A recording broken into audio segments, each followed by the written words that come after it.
Donc, quelle est l'idéologie de votre projet que vous portez, que vous défendez?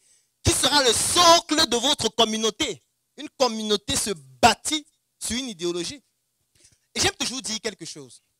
Pour moi, la plus grande entreprise du monde, c'est la religion catholique. Parce que c'est la plus ancienne, 2000 ans d'âge. Si vous connaissez une autre entreprise qui a plus de 2000 ans d'âge, vous donnez le nom. Quelle autre entreprise a 2000 ans d'âge? Moi, je ne connais pas. C'est la seule. Ça veut dire que c'est la plus grande entreprise de l'humanité. De l'histoire de l'humanité. Alors, quand vous avez une entreprise qui existe depuis 2000 ans, vous devez vous inspirer d'elle. Vous devez être humble et apprendre de l'entreprise là. C'est comme ça.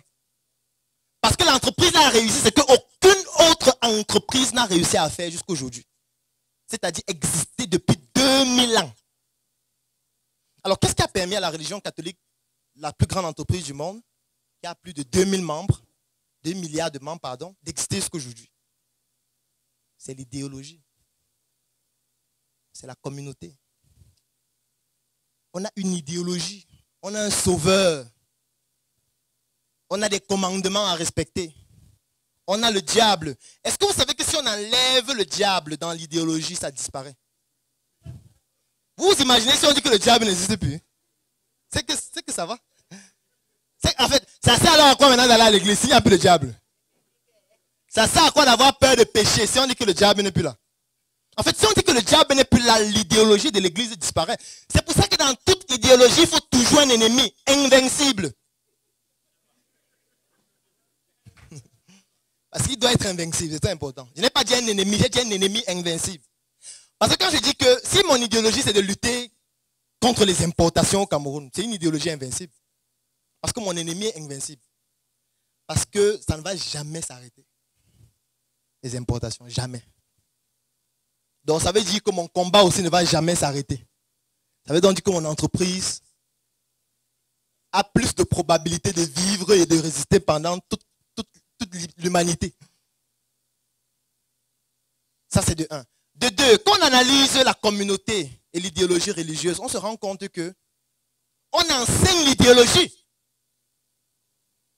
Oui, il y a la catéchèse qui permet d'enseigner l'idéologie aux nouveaux membres. Et quand on se rend compte que tu connais bien l'idéologie, il y a des grades.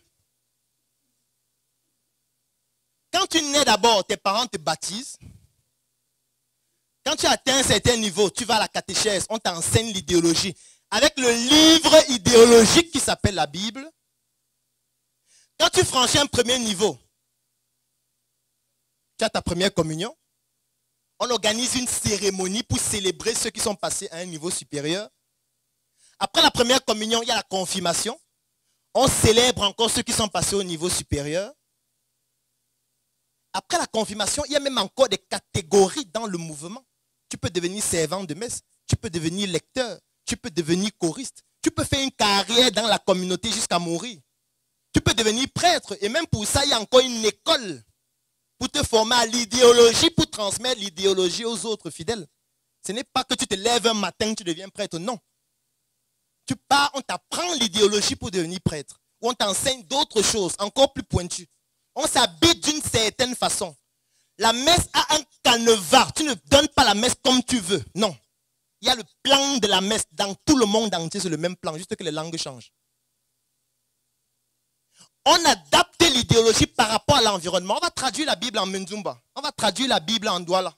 Parce qu'il faut que ça soit contextualisé par rapport à l'environnement où on vient de s'installer. Pour que ceux qui y résident puissent s'y identifier.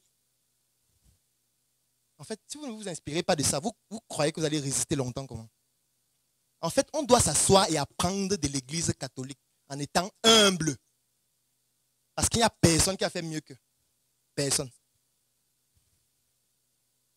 On vous dit qu'il y a une communauté où toutes les cotisations du monde entier partent d'un même pays. Ça ne vous dit rien. Je veux dire que dans le monde entier, les gens se réunissent chaque dimanche, ils cotisent. On prend une partie dans tous les pays. On envoie dans un pays. Ça ne vous dit rien. Attends, vous imaginez 2 milliards de personnes qui cotisent 10 francs chaque dimanche. Ça fait 2 milliards fois 10 francs. Hein? Ça fait 20 milliards par dimanche. J'ai pris 10 francs. CFA. Je ne parle pas de 100 francs. Je ne parle pas de 10 euros. Ou 1 euro. Parce que si c'est 1 euro, ça fait 2 milliards d'euros par dimanche. C'est-à-dire 8 milliards d'euros par mois. Et toi, tu dis que tu as ton projet de 500 000. Tu dois apprendre et être humble, monsieur. 8e point, c'est la radicalité.